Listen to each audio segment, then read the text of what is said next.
Hello everyone, আসসালামু আলাইকুম। Welcome back to my YouTube channel Shan's cooking home. আজ আমি আপনাদের জন্য নিয়ে এসেছি এমন একটি রেসিপি যেটি হচ্ছে আমের কাসুন্দি। আজ আমি আম দিয়ে আপনাদের কাসুন্দি বানিয়ে দেখাবো। তাহলে চলুন আমি কিভাবে বানাই সেটি দেখিয়ে দিই।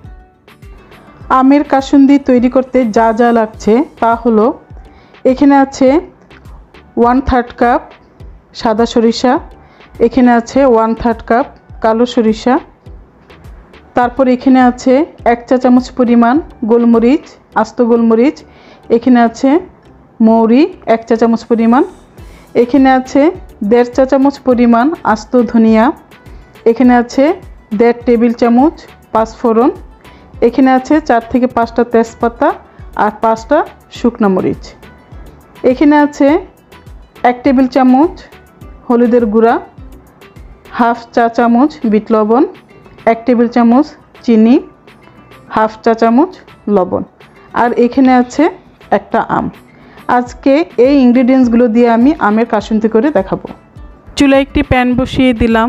প্যানটি গরম হওয়ার পরে এখানে আমি এখন দিয়ে দিব শুকনা মরিচ এবং তেজপাতা। শুকনা মরিচ এবং তেজপাতাটা অল্প আঁচে একটু সময় নিয়ে ভেজে নিতে হবে।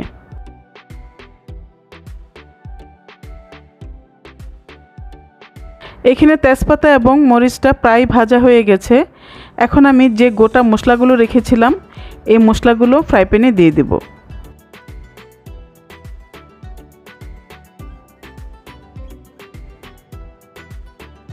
গোটা মশলাগুলো এখানে ভাজা হয়ে গেছে এবং সুন্দর একটা স্মেলও বের হয়েছে।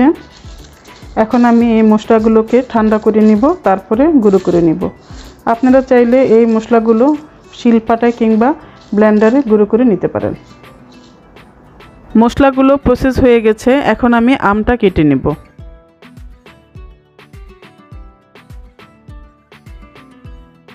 এখন আমি একটি পিলারের সাহায্যে আমটাকে ছিলে নিচ্ছি।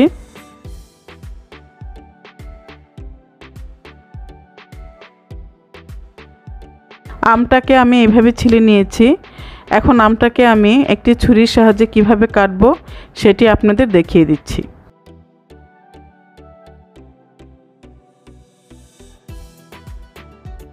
আমটাকে এখন আমি টুকরো টুকরো করে কেটে নেব।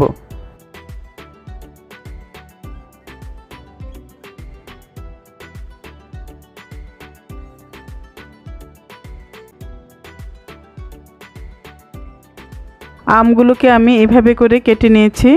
এখন আমি আমের বাকি প্রসেসটা করে নেব। এতটুকু সাইজের একটি আদা নিয়েছি। আদাটি বাটলে যেন 1 টেবিল চামচ পরিমাণ হয়, আমি সেই পরিমাণেরই নিয়েছি। এখন আমি আদাটিকে ছিলে নেব। আদাটিকে আমি ছিলে নিয়েছি। এখন আমি আদাটিকে টুকরো টুকরো করে কেটে নেব।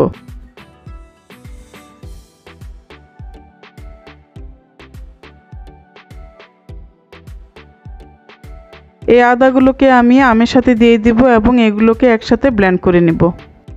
চুলায় একটি প্যান বসিয়ে এখানে আমি আধা কাপ পরিমাণ পানি ফুটিয়ে নিয়েছি। এখন আমি এখানে আম, আদা এবং কিছু কাঁচামরিচ একসাথে দিয়ে দিব। তারপর আমি চুলাটা অফ করে দিব। এগুলোকে পুরোপুরি সিদ্ধ করব না, জাস্ট ফুটানো পানিতে কিছুক্ষণ রেখে দেব।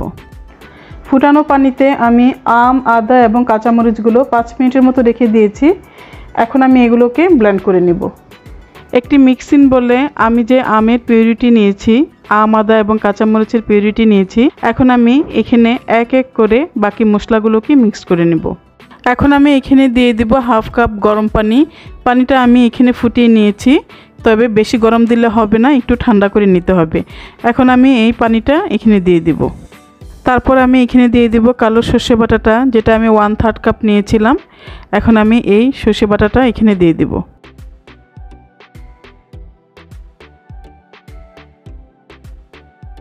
তারপর আমি এখানে দিয়ে দেব সাদা সর্ষে বাটাটা, যেটাও আমি 1/3 কাপ নিয়েছিলাম।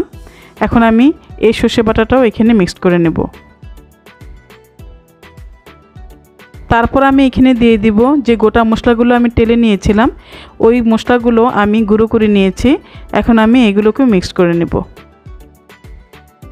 এখন আমি এখানে দিয়ে দিব হলুদ 2 চা চামচ, লবণ 1/2 চা চামচ, বিট লবণ হাফ চা চামচ এবং চিনি 1 টেবিল চামচ। তারপর আমি এখন দিব এখানে হাফ কাপ পরিমাণ হোয়াইট ভিনেগার। সর্বশেষ এখন আমি এখানে দিয়ে দিব হাফ কাপ পরিমাণ গরম সরিষার তেল। এখন আমি সবগুলোকে একসাথে মিক্সড করে নেব।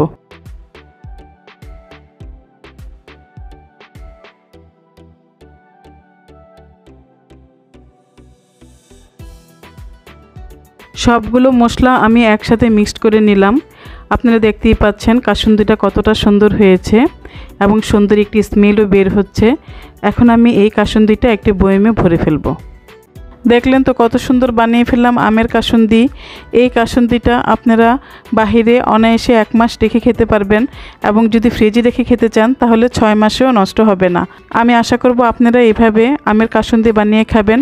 এই কাসুন্দিটা আপনারা যে কোনো টক ফল এবং ভাতের সাথে মিক্সড করে খেতে পারবেন। তো আমার আমের কাসুন্দিটা এখানেই শেষ হয়ে গেছে।